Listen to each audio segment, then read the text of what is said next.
بسم اللہ الرحمن الرحیم۔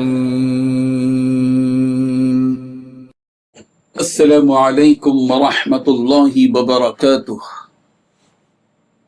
الحمد للہ حمدا کثیرا طیبا مبارکا فیہ، والصلاة والسلام علی سید المرسلین محمد وآلہ وصحبہ اجمعین، اما بعد۔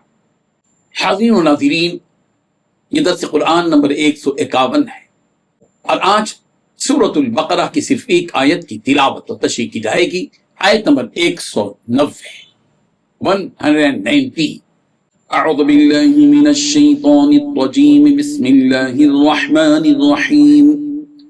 وقاتلوا فی سبیل اللہ الذین یقاتلونکم ولا تعتدوا ان اللہ لا يحب المعتدین۔ صدق اللہ العظیم۔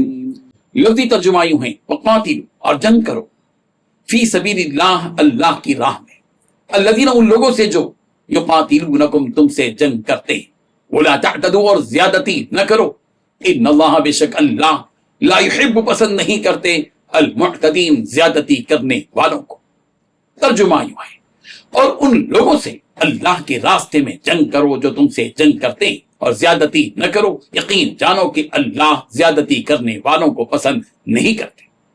اس آیت میں 3 باتیں بتائی گئی ہیں۔ پہلی بات، جو تم سے جنگ کرتے ہیں تم ان سے جنگ کرو، ظلم و زیادتی مت کرو۔ تیسری بات، اللہ تعالیٰ زیادتی کرنے والوں کو پسند نہیں کرتے۔ بزرگان محترم، اس آیت میں سب سے پہلی بات جو بیان کی گئی ہے وہ یہ ہے کہ تم اللہ کی راہ میں جنگ کرو، اور ان لوگوں سے جو تم سے جنگ کرتے ہیں ان سے جنگ کرو۔ یہ حکم اس پس منظر میں نازل ہوا کہ ہجرت کے 6ویں سال رسول رحمت صلی اللہ علیہ وسلم صحابہ کرام رضی اللہ عنہم کے ساتھ عمرے کے لیے مدینہ منورہ سے روانہ ہوئے۔ جب مکہ معظمہ قریب آیا تو حدیبیہ کے مقام پر مکے کے مشرکین نے رسول رحمت صلی اللہ علیہ وسلم کو روک دیا اور مکہ معظمہ میں داخل ہونے نہ دیا۔ آخرکار مکے کے مشرکین نے 10 سال کے لیے چند شرائط کی بنیاد پر صلح کر لی۔ ان شرائط میں سے ایک شرط یہ تھی کہ مسلمان اس سال عمرہ نہیں کریں گے، آئندہ سال عمرے کے لیے آئیں گے، اور آئندہ سال جب عمرے کے لیے آئیں گے تو صرف 3 دن ہی مکے میں ٹھہریں گے۔ جس مہینے میں یہ معاہدہ ہوا وہ ذی قعدہ کا مہینہ تھا۔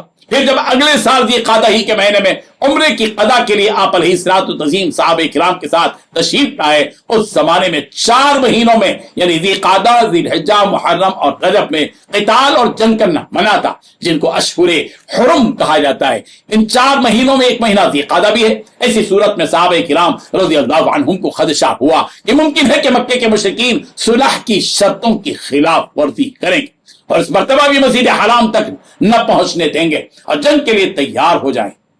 اگر وہ جنگ کے لیے تیار ہو جائیں تو ہم کو بھی جنگ کرنا پڑے گا، اور ذی قعدہ کا مہینہ تو حرمت والے مہینوں میں سے ایک ہے جس میں جنگ کرنا حرام ہے۔ ایسی صورت میں ہم جوابی کارروائی نہ کریں تو ہم ہار جائیں گے۔ اللہ تعالیٰ نے اس پس منظر میں یہ آیت نازل فرمائی کہ اگر وہ مشرکین تم سے جنگ کریں تو اس کا مطلب یہ نہیں کہ تم خاموش بیٹھ جاؤ، تم بھی ان سے جنگ کرو۔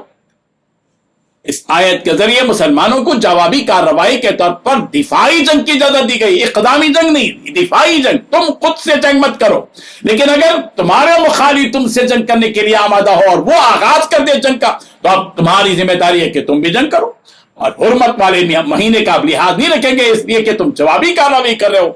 انہوں نے شروع کیا ہے، انہوں نے آغاز کیا ہے، اقدام انہوں نے کیا ہے، دفاع تم کو کرنا ہے، اس لیے تم بھی قتال کرو۔ قتال کا جواب قتال سے تو ہوگا، لیکن ایک انسانیت والی بات جو اسلام پیاری تعلیمات اپنے ماننے والوں کو دیتا ہے کیا ہے وہ کہ ظلم و زیادتی ہرگز نہ ہوگی۔ ہاں، تشدد نہیں ہوگا ایسا کہ تم حد سے زیادہ گزر جاؤ۔ ولا تعتدوا، ظلم و زیادتی ہرگز مت کرو۔